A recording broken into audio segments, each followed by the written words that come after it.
नमस्कार दोस्तों, I hope आपकी तैयारी काफ़ी बेहतर चल रही होगी। तो आपके तैयारी को और बेहतर बनाने के लिए आज के वीडियो में हम लोग करेंगे प्रैक्टिस 3 यूपी पुलिस कांस्टेबल री एग्जाम के लिए जीएस जीके। तो चलिए दोस्तों, क्वेश्चन नंबर 1 की हम लोग शुरुआत करते हैं। और क्वेश्चन नंबर 1 को थोड़ा सा लकवा मार दिया है, तो देखिएगा। क्वेश्चन नंबर 1 है आपका, निम्नलिखित में से कौन सा युग्म सुमेलित नहीं है। आपसे क्या पूछा जा रहा है? सुमेलित नहीं है। ऑप्शन ए देखिएगा, पानीपत का युद्ध 1526, बी है खानवा का युद्ध 1527, सी घाघरा का युद्ध 1529 और डी है चंदेरी का युद्ध 1530। तो क्वेश्चन नंबर 1 का राइट आंसर हो जाएगा दोस्तों option number D. Option number D क्या है? सुमेलित नहीं है। थोड़ा सा समझिएगा, पानीपत का युद्ध कब हुआ था? तो पानीपत का युद्ध दोस्तों 1526 में हुआ था, बाबर और इब्राहिम लोदी के बीच। बाबर और इब्राहिम लोदी के मध्य, ठीक है। बाबर और इब्राहिम लोदी के मध्य पानीपत का प्रथम युद्ध हुआ था। आज यहीं पे पूरा इसका कॉन्सेप्ट समझ लीजिए। तो इस युद्ध में क्या हुआ? इब्राहिम लोदी दोस्तों क्या हो गया? पराजित हो गया। आगे देखेंगे, खानवा का युद्ध हुआ था 1527 ईस्वी में, बाबर और किसके बीच? राणा सांगा के बीच। बाबर और राणा सांगा के बीच। और राणा सांगा क्या हो गया? पराजित हो गया इस युद्ध में। नेक्स्ट देखिएगा, घाघरा का जो युद्ध है कब हुआ था? घाघरा का जो युद्ध है कब हुआ था? 1529 में हुआ था, ठीक है। किसके बीच हुआ था? तो घाघरा का युद्ध दोस्तों 1529 में बाबर और महमूद लोदी के मध्य हुआ था। महमूद लोदी के मध्य हुआ था। नेक्स्ट देखिएगा, चंदेरी का युद्ध। चंदेरी का युद्ध कब हुआ था? 1529 में। यही इसमें क्या है? माफ़ करिएगा, वेरी सॉरी। चंदेरी का युद्ध कब हुआ था? 1528 में। चंदेरी का युद्ध कब हुआ था? 1528 में। यहाँ पे 1530 दे दिया है, यही क्या है? गलत है। किसके मध्य हुआ था? तो बाबर और किसके बीच? मेदिनी राय के बीच। मेदिनी राय के बीच। और 1530 में क्या हुआ था? बाबर की मृत्यु हो गई थी। हालांकि जो बाबर है, पानीपत का युद्ध, खानवा का युद्ध, चंदेरी का युद्ध और घाघरा का युद्ध, चारों युद्ध में क्या हो गया? विजयी रहा। याद रखना है। नेक्स्ट देखेंगे क्वेश्चन नंबर 2। क्वेश्चन नंबर 2 है आपका, निम्नलिखित में से किस किले का निर्माण अकबर के राज्यकाल में नहीं कराया गया था? ऑप्शन ए देखिएगा, दिल्ली का लाल किला, बी है आगरा का किला, सी है इलाहाबाद का किला और डी है लाहौर का किला। तो क्वेश्चन नंबर 2 का राइट आंसर हो जाएगा दोस्तों ऑप्शन नंबर ए, यानी जो दिल्ली का लाल किला है किसके द्वारा निर्माण करवाया गया था? तो अकबर के द्वारा नहीं, शाहजहां के द्वारा निर्माण कराया गया था। शाहजहां के द्वारा, ठीक है।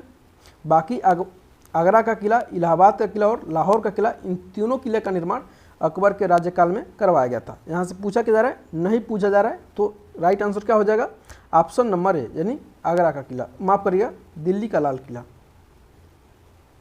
नेक्स्ट देखेंगे question number 3, very most important है आपके एग्जाम के लिए।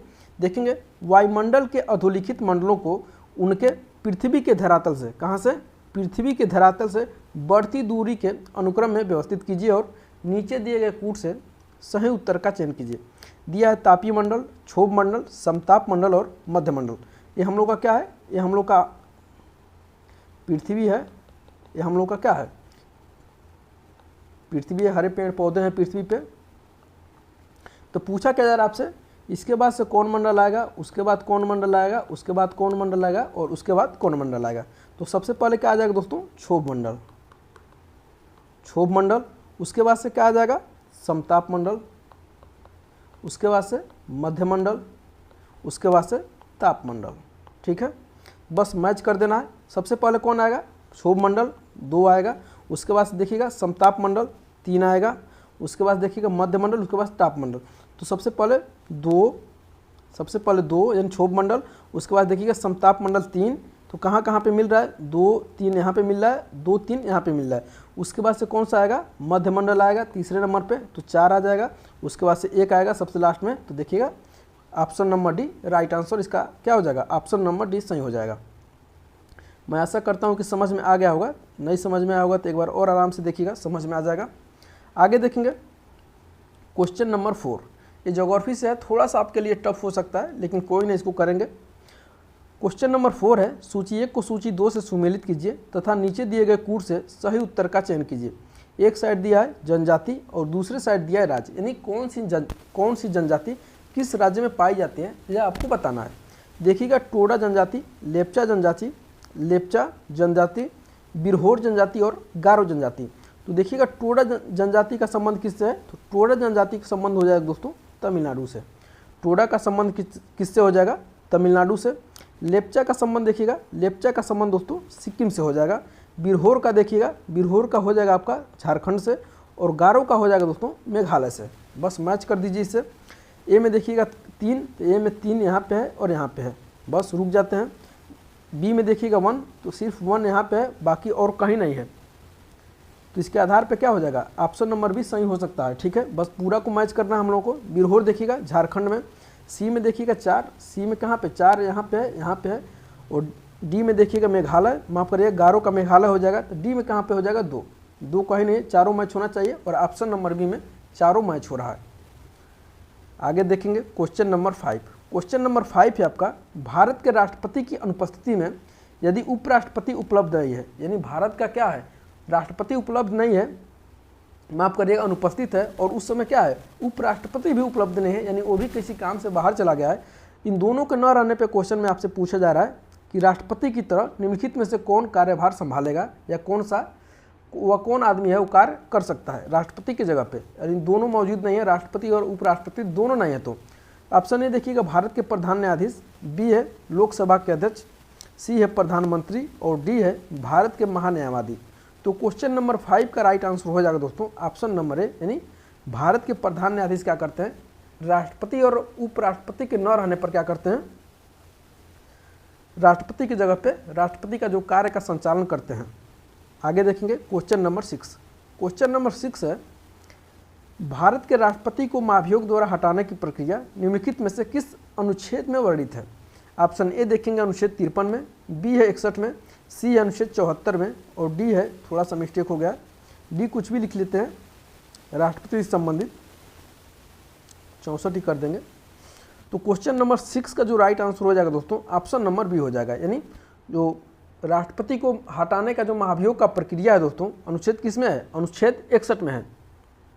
और कब हटाया जाएगा, तो जब राष्ट्रपति क्या करेगा, संविधान का उल्लंघन करेगा। संविधान का उल्लंघन करने पर क्या करेगा, राष्ट्रपति को संसद के द्वारा क्या किया जाएगा, महाभियोग की प्रक्रिया से अनुच्छेद 61 के तहत हटाया जाएगा। और जो महाभियोग की प्रक्रिया है दोस्तों दोनों सदन में से किसी भी सदन में लाया जा सकता है, यानी लोकसभा और राज्यसभा दोनों सदनों में इसे लाया जा सकता है। और लाने से पहले राष्ट्रपति को क्या करना पड़ता है, 14 दिन पहले उसको सूचना देनी पड़ेगी, हे राष्ट्रपति महोदय आपने संविधान का उल्लंघन किया है, तो इसके लिए हम क्या करते हैं, आपके ऊपर क्या लेते हैं, महाभियोग की प्रक्रिया लाना चाहते हैं। तो 14 दिन पहले राष्ट्रपति को क्या करना पड़ेगा, सूचित करना पड़ेगा, ताकि राष्ट्रपति भी तैयार हो जाए अपने बात को रखने के लिए। नेक्स्ट है क्वेश्चन नंबर 7। क्वेश्चन नंबर 7 देखेंगे, मस्तिष्क जिम्मेदार है। ऑप्शन ए देखिएगा सोचने के लिए, बी है हृदय गति नियंत्रण के लिए, सी है शरीर के संतुलन के लिए और डी है उपयुक्त तीनों के लिए। तो क्वेश्चन नंबर 7 का राइट आंसर हो जाएगा दोस्तों ऑप्शन नंबर डी, यानी जो मस्तिष्क है सोचने के लिए भी जिम्मेदार है, हृदय गति नियंत्रण के लिए भी जिम्मेदार है और शरीर के संतुलन के लिए भी जिम्मेदार है। तो राइट आंसर हो जाएगा डी। क्वेश्चन कैसा लग रहा है कमेंट करके जरूर बताइएगा हमको, और वीडियो को लाइक और चैनल को सब्सक्राइब जरूर कर लीजिएगा। नेक्स्ट देखिएगा दोस्तों क्वेश्चन नंबर 8, वायु की गति निम्नलिखित के द्वारा मापी जाती है। पूछा क्या जा रहा है आपसे, वायु की गति किसके द्वारा मापी जाती है। ऑप्शन ए देखिएगा बैरोमीटर के द्वारा, बी है हाइड्रोमीटर के द्वारा, सी है एन्यूमोमीटर के द्वारा और डी है विंड वेन के द्वारा। तो क्वेश्चन नंबर 8 का राइट आंसर हो जाएगा दोस्तों ऑप्शन नंबर सी, इन जो वायु की गति है वो किसके द्वारा मापी जाती है, तो एन्यूमोमीटर के द्वारा मापी जाती है। बैरोमीटर के द्वारा क्या होता है दोस्तों, बैरोमीटर के द्वारा क्या होता है याद रखिएगा, तो वायु के दाब को मापते हैं, वायु के दाब को मापते हैं। और ये क्या पूछा जा रहा है, वायु की गति पूछा जा रहा है, तो एन्यूमोमीटर हो जाएगा। और हाइड्रोमीटर से क्या होता है, हाइड्रोमीटर दोस्तों हवा के अपेक्षित घनत्व को मापा जाता है, हवा के अपेक्षित घनत्व को मापा जाता है, अपेक्षित घनत्व को मापा जाता है। विंड वेन से क्या होता है, तो विंड वेन से दोस्तों पवन की दिशा को संकेत करते हैं, पवन की दिशा को क्या करते हैं, संकेत करते हैं। यहाँ तक समझ गए होंगे, तो आगे बढ़िएगा क्वेश्चन नंबर 9 की तरफ। आपके लिए काफ़ी मज़ेदार क्वेश्चन है, लेकिन अगर आप जैन धर्म नहीं अच्छा से पढ़े होंगे तो यह क्वेश्चन को नहीं कर पाएंगे। देखिएगा, सूची 1 को सूची 2 से सुमेलित कीजिए तथा नीचे दिए गए कूट से सही उत्तर का चयन कीजिए। एक साइड दिए हैं तीर्थंकर महोदय, दूसरे साइड दिए इनका प्रतिमा या लक्षण। इनका प्रतिमा या लक्षण ये अलग अलग है। तो देखिएगा, आदिनाथ, मल्लीनाथ, पार्श्वनाथ और संभवनाथ। तो देखेंगे आदिनाथ का जो प्रतीक है या इनका प्रतिमा है वो क्या है? आदिनाथ का हो जाएगा दोस्तों वृषभ। वृषभ कहीं कहीं मिलेगा, कहीं कहीं आपको बैल भी देखने को मिलेगा। मल्लीनाथ का हो जाएगा दोस्तों जल कलश। पार्श्वनाथ का हो जाएगा दोस्तों सर्पफण। और संभवनाथ का हो जाएगा अश्व। और याद रखिएगा, महावीर स्वामी का क्या होता है? महावीर स्वामी का दोस्तों सिंह या शेर। याद रखिएगा, सिंह या शेर। तो देखिएगा, इस तरह से क्वेश्चन हमने पूरा कवर कर दिया है। आपसे क्वेश्चन में कहीं एक एक न पूछ ले कि आदिनाथ का प्रतीक क्या है, बैल है, अश्व है, सर्प है, जलकलश, एक लाइन में पूछ सकता है। तो आइए एक बार मैच कर देते हैं इसको। ए में देखिएगा एक यहाँ पे है, यहाँ पे है। बी में देखिएगा मल्लीनाथ का हो जाएगा जलकलश, तो बी का हो जाएगा 4, यहाँ पे है और यहाँ पे है, चारों मैच करना चाहिए। पार्श्वनाथ का क्या है? सर्पफण। सी में देखिएगा 3, सिर्फ यहाँ पे है और यहाँ पे है। और डी में देखिएगा संभवनाथ का क्या हो जाएगा? अश्व। डी में 2, यहाँ पे चारों मैच हो गया। ऑप्शन नंबर क्या है? राइट आंसर है। तो आगे देखेंगे क्वेश्चन नंबर 10 को। क्वेश्चन नंबर 10 है आपका, नीचे दिए गए कूट का उपयोग करते हुए निम्नलिखित घटनाओं का क्या करना है? सही कालानुक्रम में निर्देशित कीजिए, यानी निर्दिष्ट कीजिए। बताना है आपसे सबसे पहले कौन आया, उसके बाद कौन आया, उसके बाद कौन आया, यह कालक्रम आपको बताना है। देखिएगा, रॉलेट एक्ट के विरुद्ध सत्याग्रह, दूसरा है चंपारण सत्याग्रह, तीसरा है खेड़ा किसान आंदोलन और चौथा है अहमदाबाद मिल हड़ताल। तो आइए मैच करते हैं। अगर आपको डेट नहीं पता है चारों का तो आप नहीं कर पाएंगे। तो देखिएगा, रॉलेट एक्ट कब आया था? 1919 में आया था। 1919 में आया था। चंपारण सत्याग्रह कब हुआ था? 1917 में हुआ था। खेड़ा किसान आंदोलन कब हुआ था? 1918 में हुआ था। और अहमदाबाद मिल भी कब हुआ था? अहमदाबाद मिल हड़ताल 1918 में। तो देखिए, सबसे पहले क्या आ जाएगा? सबसे पहले 2, यहाँ पे भी, यहाँ पे है। इन दोनों में देखिए 2 कहीं नहीं है, 2 से कहीं शुरू नहीं हो रहा है। ये दोनों क्या हैं? गलत हैं। अब आ जाइए, यह दोनों डेट सेम दे दिया है तो यहाँ पे कंफ्यूज नहीं होना है। उसके बाद सीधे जाना है हम लोग को, इन दोनों से बड़ा डेट कौन है? 1918 से बड़ा कौन डेट है? 1919 है। तो देखिएगा, इन दोनों में एक लास्ट में सबसे कौन आएगा? तो इन दोनों में सबसे लास्ट में आएगा 1। तो राइट आंसर क्या हो जाएगा? Option number 1। उसके बाद से 2 देखिएगा, यानी चंपारण सत्याग्रह। उसके बाद से चौथा है अहमदाबाद मिल हड़ताल। उसके बाद देखेंगे खेड़ा। और लास्ट में क्या आ जाएगा आपका? रॉलेट एक्ट के विरुद्ध सत्याग्रह। इसी को बिना अपील बिना दलील का कानून कहा गया था। बिना अपील, बिना वकील और बिना दलील का कानून। नेक्स्ट देखिएगा क्वेश्चन नंबर 11। क्वेश्चन नंबर 11, निम्नलिखित में से कौन सा भारत का सबसे ऊंचा जलप्रपात है? ऑप्शन ए देखिएगा जोग जलप्रपात, बी है कुंचिल जलप्रपात, सी है राकिम कुंड जलप्रपात और डी है केवती जलप्रपात। तो क्वेश्चन नंबर 11 का राइट आंसर हो जाएगा दोस्तों ऑप्शन नंबर बी, यानी कुंचिल जो जलप्रपात है वो वर्तमान में भारत का सबसे ऊंचा जलप्रपात है। और कहाँ पे है? तो कर्नाटक में। कर्नाटक में कहाँ पे? कर्नाटक है शिगोमा जिले में। शिगोमा जिले में। आगे देखेंगे क्वेश्चन नंबर 12। क्वेश्चन नंबर 12 है आपका, मैकमोहन रेखा सीमा बनाती है। जो मैकमोहन रेखा है सीमा बनाती है। ऑप्शन ए देखेंगे भारत एवं चीन के बीच, बी है भारत एवं पाकिस्तान के बीच, सी है भारत एवं म्यांमार के बीच और डी है भारत एवं नेपाल के बीच। तो क्वेश्चन नंबर 12 का राइट आंसर हो जाएगा दोस्तों ऑप्शन नंबर ए, यानी भारत एवं नेपाल के बीच क्या करती है? मैकमोहन रेखा सीमा बनाती है। आगे बढ़िएगा, फैक्चुअल टाइप का क्वेश्चन है। नेक्स्ट है आपका, उत्तर भारत का मैनचेस्टर किसे कहा जाता है? क्वेश्चन में आपसे पूछा जा रहा है क्या, उत्तर भारत का मैनचेस्टर किसे कहा जाता है? ऑप्शन ए देखिएगा लखनऊ को, बी है अलीगढ़ को, सी है कानपुर को और डी है गोरखपुर को। तो क्वेश्चन नंबर 13 का राइट आंसर हो जाएगा दोस्तों ऑप्शन नंबर सी, यानी कानपुर को क्या कहा जाता है? उत्तर भारत का मैनचेस्टर कहा जाता है, याद रखना है। अगला question number 14। Question number 14, Dudhwa राष्ट्रीय उद्यान उत्तर प्रदेश के किस जनपद में अवस्थित है?